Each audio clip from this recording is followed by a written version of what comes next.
You might have heard the expression that values do the job and it's color that gets the glory. I don't remember who said it, but that's so true. Values are really responsible for making our work looking more realistic, the objects in our work looking three-dimensional, and that of course what creates that realism. And just relying on values alone, we can actually create a pretty good feeling of light, actually can create beautiful light with values, as long as we create that contrast between the darker and lighter areas in the picture. But can we just relying on values capture the true character of light? If we rely on values alone, can we show how warm the sunlight is or how cool the shadows are? So that would be very difficult, and that's where the color temperature comes in, and also color chroma. But right now let's talk about color temperature. While values refer to how dark or light the color is, and color temperature is going to show which way the color is leaning, more towards blues or more towards oranges and yellows. For example, we have cooler greens here in the shadows.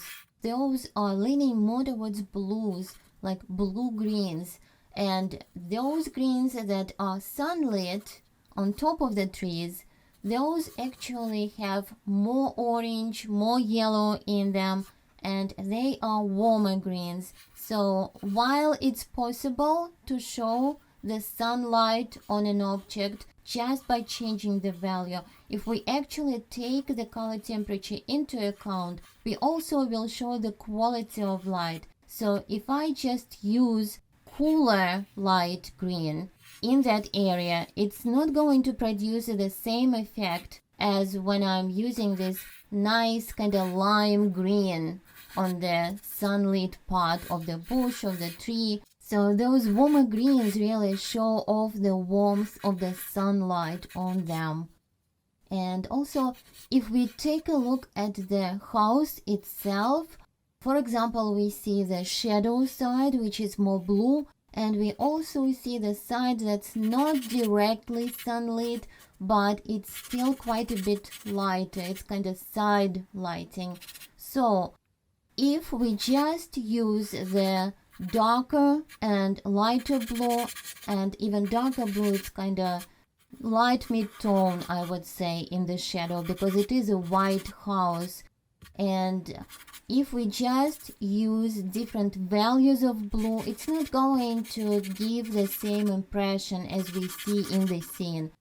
So I need to use a warmer color, warmer than that blue that's in the shadow. So I can go with different colors. I can use a little bit more pink color or a little bit more yellow, or combine several, but that's the idea, so that side of the house that's getting more light is also a color that's leaning more towards those warmer colors. And here in this quick study, I'm trying to capture that quality of light, the warmth of morning light, just with establishing the correct value relationship and the correct cool and warm relationship, the temperature contrast. So it's going to be very simplified, and that's what makes it interesting, how with just a few swatches of color we can actually set up that mood, set up the whole perception of sunlight or shadows. And right now I'm almost done with my value sketch, with a grayscale sketch, and it's very simplified, and that's what we really need in the beginning. We don't need the details, we just really need to see the larger shapes that we are working with. For example, if it's a house, we see the walls, we see the roof a little bit, then the trees behind. Not every tree, but I'm trying to see which are darker, which are lighter. And for example, there's a lovely light that's behind the house is kind of a sunbeam illuminating the bush behind the house, so that could be an interesting detail to get. But as far as the windows, as far as the specific bushes, I'm just trying to get the values and the contrast. I also want to make sure that I know exactly where the light is coming from and I'm showing it. And we have a strong indication of where the light is coming from because we see the long shadows coming from the right, from these bushes on the right. I'm almost done with my value sketch, just a few touches here and there with this white color. I also used the color of the paper itself, which was nice warm mid-tone beige color, and also wanted to make sure that the lightest, brightest area, for example here on the pavement, is definitely whiter, definitely lighter than that side of the house that's facing us, which I mentioned is not directly sunlit, while the pavement is. So more directly sunlit area is going to be lighter.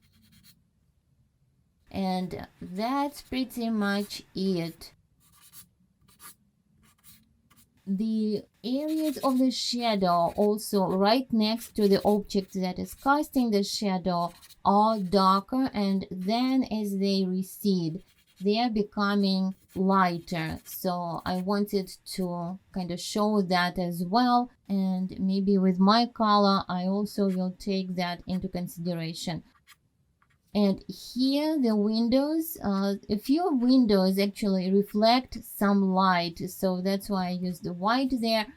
And now it's the time to start adding color. So my main goal when I'm adding color here, the swatches of color, just a few marks really, just to see what effect is going to produce. And right now I'm working still kind of with the shadows and midtones, with those cooler greens, and then at the top of the tree I change the color temperature of that green or any area that's catching the sunlight.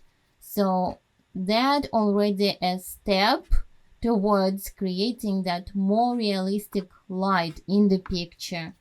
And I have my darker greens in the shadows, and that little piece of the bush that's behind the house, it's catching a little bit of light at the top. I also added some of that mid-tone green. Just as you think that that was the lightest green, well, if I'm using this kind of lime green, that really bumps the temperature, the color temperature, even further up. So it's like a highlight basically. So the side of the house now gets some of that blue color, and definitely is exaggerated. The color gets exaggerated, and particularly in my color studies I'm definitely pushing the color, but also in my work. And just because I used that green, for example, it doesn't mean it's just going to stay green on that side of the house that's facing us. For example, here I used that very light green lightly, and then I used that pink, and just layering those colors that kind of neutralized both a little bit, and I ended up with a nice warmer color. So this is exactly that effect that I was talking about. I wanted to contrast that side of the house that's facing us, that's getting more light, and it's also getting some reflected light that makes it warmer. So that is contrasting as a warmer color, contrasting that color, that cooler blue color that we see in the shadow. But even that one gets a touch of pink from me as well. So the cooler green for the grass in the shadow. And here we have a big area of mulch, so I'm using this kind of grayed down, for the most part, grayed down color for that, kind of grayed down purple. And then on the pavement we have some kind of cooler grayed down color. But if you noticed, I also used a warmer color here as well, warmer kind of reddish burgundy color.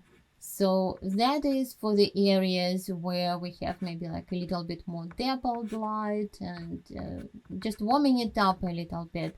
So our shadows are not having all the same color all throughout.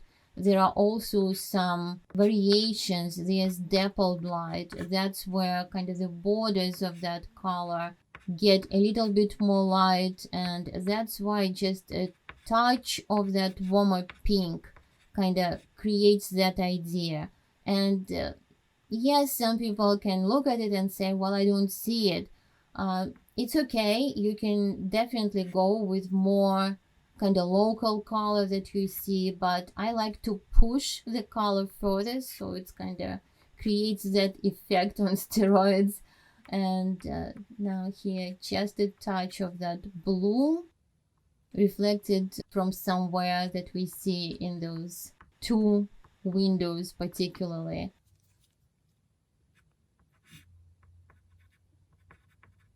It's pretty close to where I want it to be, and now if I take this study, I can easily create a larger work with it. If you enjoyed this quick conversation about color values and color temperature, please give this video a like.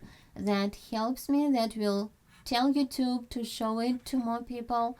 And also I have quite a bit longer videos, tutorials, pastel tutorials, so please check those out if you're interested in pastel painting, and I will see you in the next video.